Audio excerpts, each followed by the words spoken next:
નમસ્કાર વાલા ભાઈઓ તથા બહેનો, સ્વાગત છે તમારું આપણી YouTube channel mister Vijayan fun એજ્યુકેશનમાં। તો મિત્રો, આજે આપણે વાત કરી લેવાની છે કે જે ફિક્સ મેડિકલ એલાઉન્સ મળે છે તે મેડિકલ ભથ્થું જે અત્યારે 1000 છે તેમાં કેટલો વધારો કરવામાં આવવાનો છે। તો નિવૃત્ત થયેલા પેન્શનરો માટે ખુશખબર।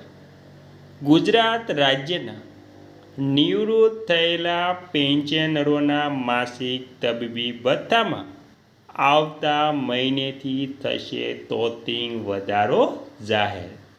ગુજરાત રાજ્ય સરકારનો સૌથી મોટો નિર્ણય। તો તમે પણ ગુજરાત રાજ્યના નિવૃત્ત કર્મચારી છો તો તમારા માટે આ માહિતી ખૂબ જ અગત્યની થવાની છે। તો મિત્રો, હવે તમામ વાત આપણે સાવ સરળ શબ્દમાં સમજાય તેવી રીતે કરવાની છે।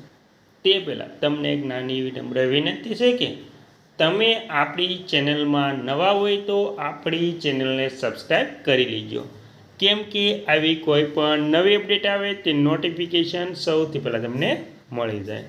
અને મિત્રો, વિડીયો ગમે તો લાઈક કરવાનું ભૂલતા નહીં।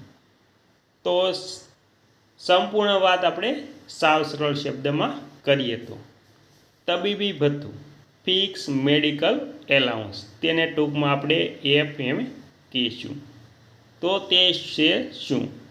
તો સરકારી કર્મચારીઓ નિવૃત્ત થયા બાદ તેમની ઉંમર વધવાની સાથે તબીબી ખર્ચમાં પણ નોંધપાત્ર વધારો થાય છે। ખાસ કરીને એવા વિસ્તારોમાં જ્યાં સેન્ટ્રલ ગવર્મેન્ટ હેલ્થ સ્કીમ CGHSની સુવિધા ઉપલબ્ધ નથી, ત્યાં સરકાર નિવૃત્ત પેન્શનરોને નિયમિત દવાઓ અને સામાન્ય તપાસના ખર્ચને પહોંચી વળવા માટે ફિક્સ મેડિકલ એલાઉન્સ FMA આપે છે। આ બધું માસિક ધોરણે પેન્શન સાથે જમા કરવામાં આવે છે, જેથી વરિષ્ઠ નાગરિકોને વારંવાર નાની બીમારીઓ માટે હોસ્પિટલોના ધક્કા ન ખાવા પડે।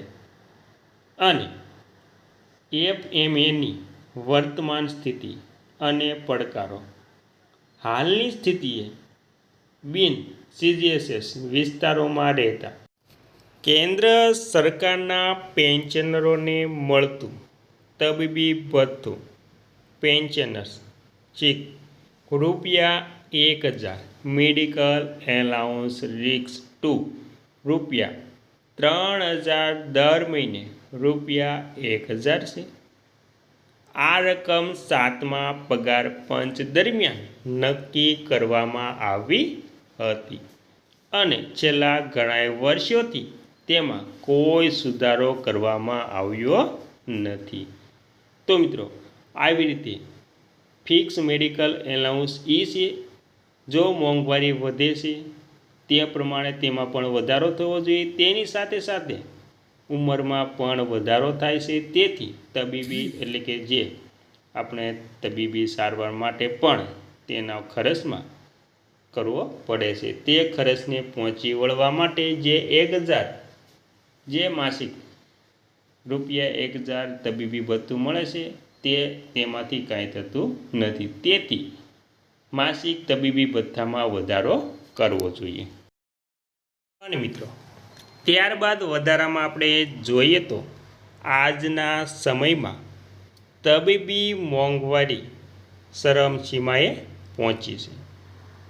સામાન્ય દવાઓ, વાર્ષિક તપાસણી અને ક્લિનિકની મુલાકાતનો ખર્ચ અનેક ગણો વધી ગયો છે। આ સંદર્ભે જૂનું ભથ્થું પેન્શનરોની વાસ્તવિક જરૂરિયાતોને પૂર્ણ કરવા અસમર્થ સાબિત થઈ રહ્યું છે। ફિક્સ FMA હેલ્થ જે વધારો થયો છે તે જેવી રજૂઆતો વિવિધ પેન્શનરો એસોસિએશનો દ્વારા ફિક્સ મેડિકલ એલાઉન્સ જે છે તેમાં વધારો કરવામાં આવે 8મા પગાર પંચ સમક્ષ પેન્શનરોની માંગણીઓમાં પગાર પંચની રચના બાદ કર્મચારીઓ અને પેન્શનર સંગઠનો જેવા કે એનસી જીસીએમએ સરકાર સમક્ષ પેન્શન સુધારણા અને ભથ્થામાં વધારા માટે વિસ્તૃત મેમોરેન્ડમ રજૂ કર્યા છે. એટ ધ પે કમિશન એટલે કે 8મા પગાર પંચ પ્રમાણે પેન્શનરોએ ફિક્સ મેડિકલ એલાઉન્સ તે 1/1/2026થી તબીબી ભથ્થા અંગેની મુખ્ય માંગણીઓ રજૂ કરી છે. તેને આપણે વિગતવાર જોઈએ મિત્રો. ત્યારબાદ ભથ્થામાં સીધો વધારો. નિવૃત્ત કર્મચારીઓની સૌથી મોટી માંગ માસિક તબીબી ભથ્થાને ₹1000થી વધારીને પેન્શનર 1000 જે છે તેમાં ₹3000 કરવા માટેની કેટલાક સંગઠનોએ ફિક્સ મેડિકલ એલાઉન્સ મુજબને ₹10,000 સુધી લઈ જવાની હિમાયત કરી રહ્યા છે, જેથી વાસ્તવિક તબીબી ખર્ચને પહોંચી વળી શકાય. મોંઘવારી ભથ્થાની સાથે જોડાણ.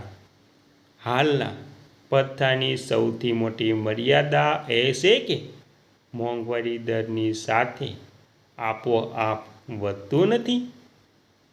પેન્શનર સંસ્થાઓ આગ્રહ કરી રહી છે કે તબીબી ભથ્થાને મેડિકલ એલાઉન્સમાં મેડિકલ મોંઘવારી સૂચકાંક સાથે સાંકળી લેવું જોઈએ, જેથી દર વર્ષે તેમાં યોગ્ય સુધારો થાય મિત્રો. ત્યારબાદ વધારામાં જાણીએ તો સંસદીય સમિતિનું સમર્થન. પેન્શનરોના તબીબી ભથ્થાના પ્રશ્નને માત્ર કર્મચારીઓની માંગ તરીકે જોવામાં આવતી નથી, પરંતુ તેને વરિષ્ઠ નાગરિકોની સામાજિક સુરક્ષા સાથે જોડવામાં આવે છે. અને જે આ વધારો છે તેમાં જેવી બાબતો જેમ કે પેન્શન 1000 મેડિકલ એલાઉન્સ છે તેમાં 3000માં સ્પષ્ટ કરવામાં આવી છે. સંસદીય સમિતિએ પણ સ્વીકાર્યું છે કે આજના સમયમાં ₹1000ની રકમ અપૂરતી છે અને તેમાં તાત્કાલિક સુધારો કરવો જોઈએ. ત્યારબાદ 8મું પગાર પંચ અને નિવૃત્ત પેન્શનરોના અન્ય લાભો. તબીબી ભથ્થા ઉપરાંત 8મું પગાર પંચ પેન્શનરોના માસિક પેન્શન અને અન્ય સુવિધાઓમાં પણ મોટો વધારો કરી શકે છે.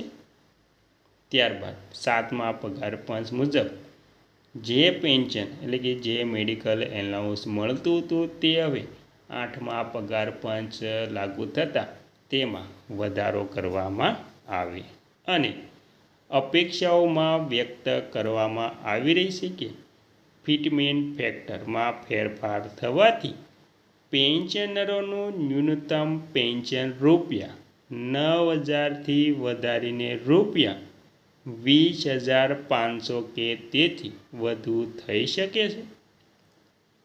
આ નાણાકીય સુરક્ષા પેન્શનરોને મોંઘવારીના સમયમાં તેમના સ્વાસ્થ્ય અને જીવન નિર્વાહ પાછળ વધુ આત્મવિશ્વાસપૂર્વક ખર્ચ કરવાની તક આપશે.